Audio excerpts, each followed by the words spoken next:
गांवों में सुनाई जाने वाली डरावनी कहानियां, क्या ये सिर्फ वक्त गुजारने का एक तरीका है, या फिर ये हमें हमारी संस्कृति और हमारे डरों के बारे में कुछ बहुत गहरा सिखाती हैं?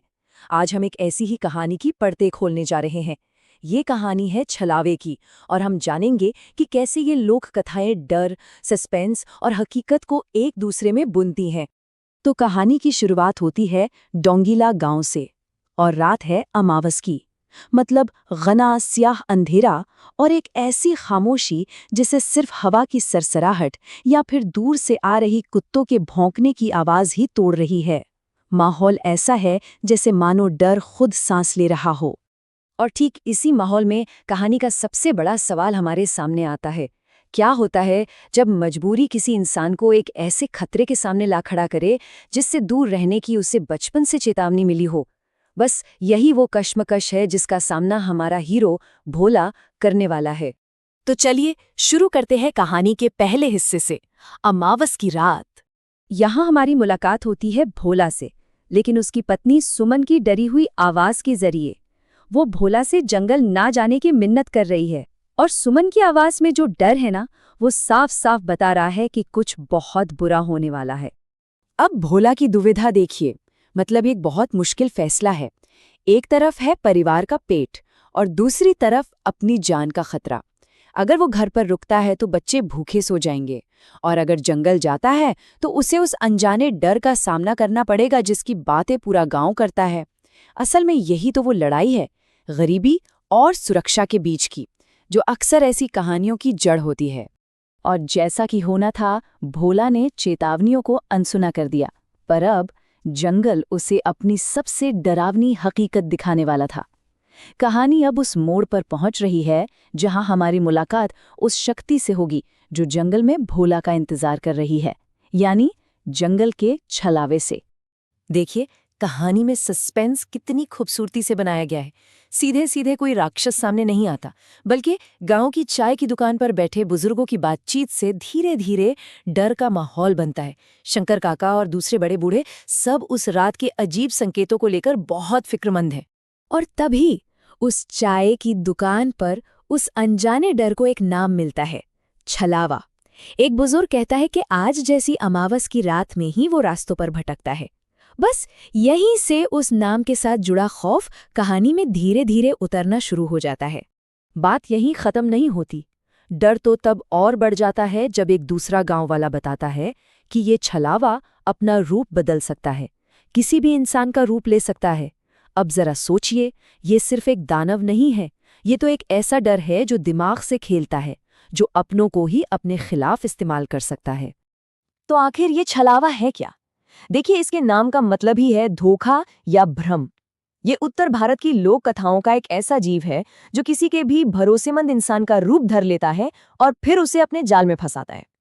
जरा सोचकर देखिए, अगर कोई सबसे करीबी दोस्त या परिवार का सदस्य ही अचानक दुश्मन बन जाए तो क्या होगा?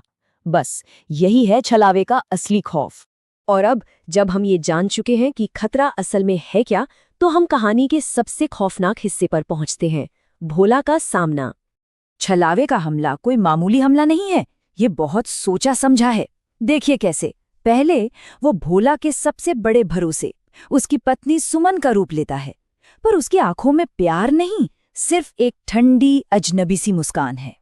फिर वो गांव के सबसे सम्मानित बुजुर्ग शंकर काका का रूप लेता है, और आखिर में वो कुछ ऐसा करता है जिसकी कोई कल्पना भी नहीं कर सकता। वो खुद भोला का ही रूप ले लेता है। जरा इस मंजर की कल्पना कीजिए। एक तरफ खड़ा है असली भोला, हाथ में कुल्हाड़ी है पर आंखों में खौफ है, और ठीक उसके सामने खड़ा है नकली भोला, जिसके चेहरे पर एक शैतानी मुस्कान है। और वो भोला से कहता है, अब तो तेरी सुमन भी नहीं पहचान पाएगी कि असली कौन है। ये हमला सिर्फ जिस्म पर नहीं था, ये हमला उसकी पहचान पर था। और जब लगा कि सारी उम्मीदें खत्म हो चुकी हैं, कि अब सब खत्म, तभी भोला को एक भूली हुई बात याद आती है। एक ऐसी बात जो शायद उसकी जान बचा सकती थी। उस घने अंधेरे में भोला के दिमाग में शंकर काका की आवाज गूंजती है, छलावा रोशनी बर्दाश्त नहीं कर सकता। सोचिए, वही गांव वालों की बातें जिन्हें भोला ने चाय की दुकान पर शायद अनसुना कर दिया था, आज वही बातें उसकी जिंदगी और मौत के बीच की दीवार बन गई थीं। लोक कथा यहाँ सिर्फ कहानी नहीं रही, वो एक हथियार बन गई। बिना एक पल गवाए भोला अपनी जलती हुई लालटेन उस पर फेंक देता है। रोशनी के छूते ही वो चीखता है और धुएं में बदलने लगता है।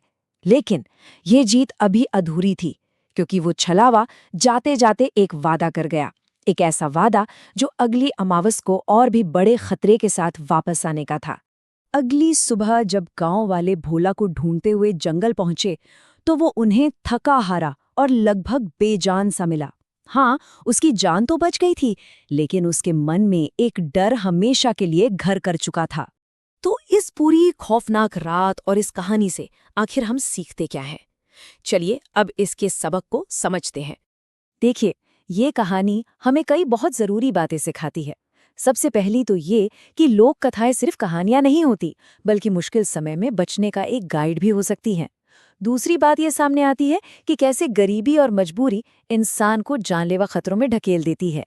तीसरा सबक ये है कि खतरा अभी सिर्फ टला है, खत्म नहीं हुआ। ये हमें याद दिलाता है कि डर कहीं नहीं जाता। और शायद सबसे बड़ी बात, ये धोखे की ताकत को दिखाती है कि कैसे किसी का भरोसा और उसकी पहचान ही उसका सबसे बड़ा दुश्मन बन सकती है। और आखिर में ये कहानी हमें एक बहुत बड़े सवाल के साथ छोड़ जाती है।